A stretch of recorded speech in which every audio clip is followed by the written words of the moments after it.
Short chains like sucrose, which is table sugar, that's a disaccharide, glucose plus fructose.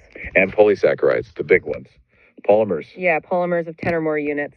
Things like starch, glycogen, cellulose, fuel, and framework, as you said. What makes them so diverse? They seem simpler than proteins. It's all about the shape, the stereoisomerism. Sugars have multiple chiral centers, those asymmetric carbons, so even a simple sugar like glucose has many isomers, and enzymes can tell them apart precisely.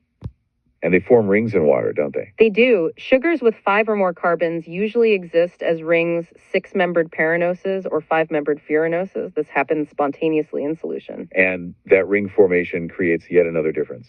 Alpha and beta. Right, the enomer. The orientation of the hydroxyl group on the endomeric carbon, the one involved in the ring closure, they can interconvert too. That's called mutarotation.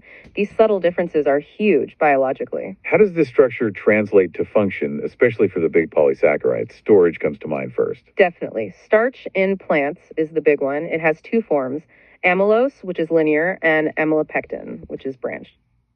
And in animals, it's glycogen. Similar but different structure. Glycogen is our main glucose storage, mostly in liver and muscle. It's structurally similar to amylopectin, but even more branched, with those 1 to 6 branches happening more frequently, like every 8-12 residues. This makes it very compact. Why store glucose as this huge branched polymer instead of just lots of individual glucose molecules? That's a fantastic point about osmolarity. Imagine a liver cell storing its energy reserve as free glucose. The concentration would be incredibly high, maybe 0.4 molar. And that would draw water into the cell like crazy. Exactly. Water would rush in and do to osmosis, and the cell would likely burst. Linking thousands of glucose units into a single glycogen molecule, the cell stores the same amount of energy, but drastically reduces the osmotic pressure. It's clever packaging. Clever. Okay, beyond storage, what about structure? Cellulose is the obvious example. Cellulose is the main structural component of plant cell walls. It's a linear polymer of glucose, like amylose, but the linkage is different. It uses A1-4 linkages. Beta linkages.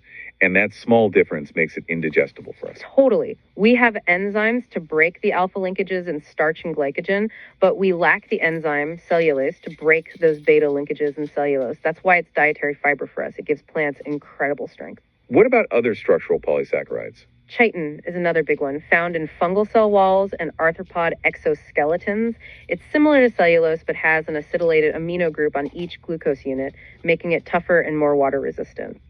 So carbs aren't just fuel and structure. The source material mentions glycoconjugates, sounding like carbs attached to other things. Exactly. This is where carbs get informational. When oligosaccharides are attached to proteins, you get glycoproteins. Or to lipids, glycolipids. And these aren't just random decorations. Far from it. These glycans, the carbohydrate parts, are incredibly important. On cell surfaces, they act like identification tags, crucial for cell-cell recognition, immune responses, protein folding, and targeting. So like a sugar coat on the whole surface. That's a great way to put it. Proteoglycans are another type, mostly carbohydrate with some protein, huge molecules that form the gel-like matrix between our cells, the ECM, cushioning and structure.